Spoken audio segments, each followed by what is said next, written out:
10వ తరగతి నూతన తెలుగు వాచకం తెలుగు పరిమళం.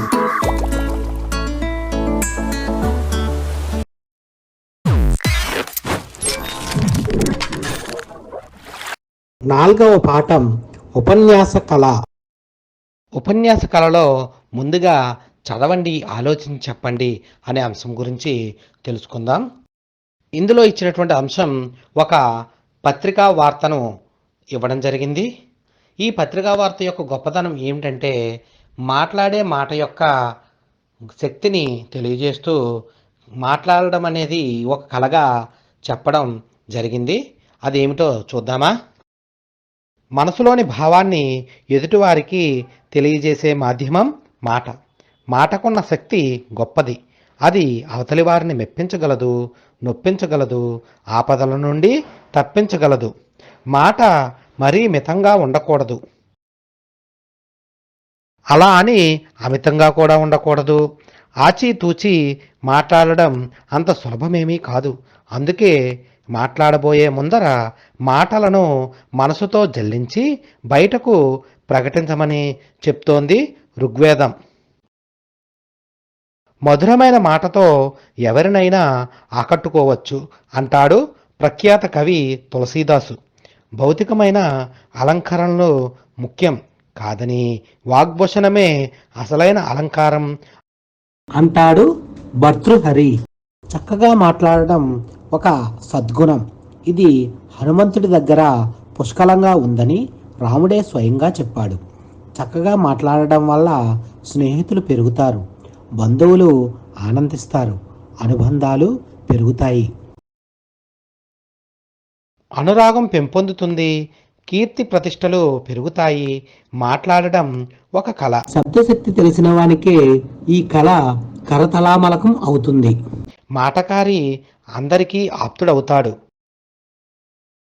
చదవండి, ఆలోచించి చెప్పండిలో ఇచ్చినటువంటి పత్రికా వార్త చూశారు కదా. ఈ పత్రిక వార్త ఆధారంగా కొన్ని ప్రశ్నలు ఇవ్వడం జరిగింది. వాటికి సమాధానాలు తెలుసుకుందాం. చూడండి. మాట మహిమ ఎటువంటిది? మాటకున్న శక్తి గొప్పది. అది అవతలి వారిని మెప్పించగలదు, నొప్పించగలదు, ఆపదల నుండి తప్పించగలదు. ఆచితూచి మాట్లాడడం అంటే ఏమిటి? అంటే మాట్లాడబోయే ముందర మాటలను మనసుతో జల్లించి బయటకు ప్రకటించమని చెబుతోంది ఋగ్వేదం. అంటే ఆచితూచి మాట్లాడడం చాలా ముఖ్యం.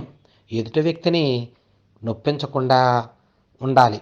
అంతేకాకుండా మనం మాట్లాడే మాట ఎదుటి వ్యక్తికి అంగీకారయోగ్యంగా కనిపించాలి. చక్కగా మాట్లాడడం వల్ల కలిగే లాభాలు ఏమిటి ఆలోచించండి. చక్కగా మాట్లాడడం వల్ల స్నేహితులు పెరుగుతారు, అనురాగం పెంపొందుతుంది, కీర్తి ప్రతిష్టలు పెరుగుతాయి.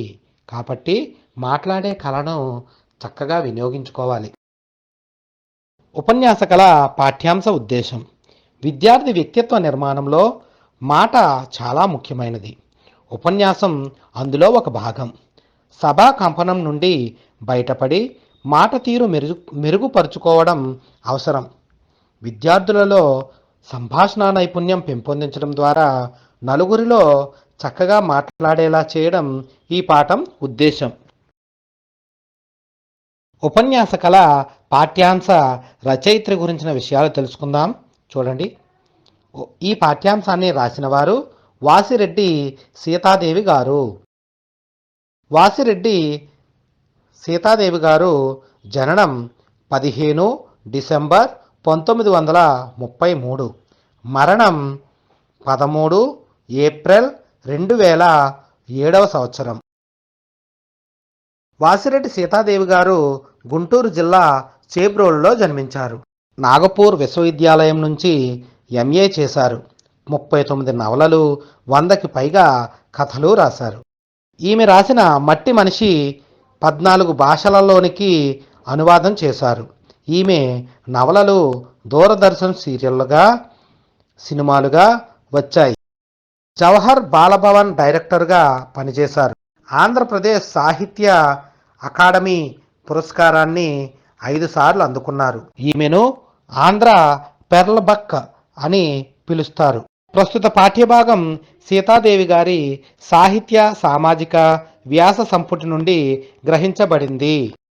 ఉపన్యాస కళ అనేది ఒక వ్యాస ప్రక్రియకు చెందినటువంటిది. వ్యాస ప్రక్రియ అంటే ఏమిటో చూద్దామా?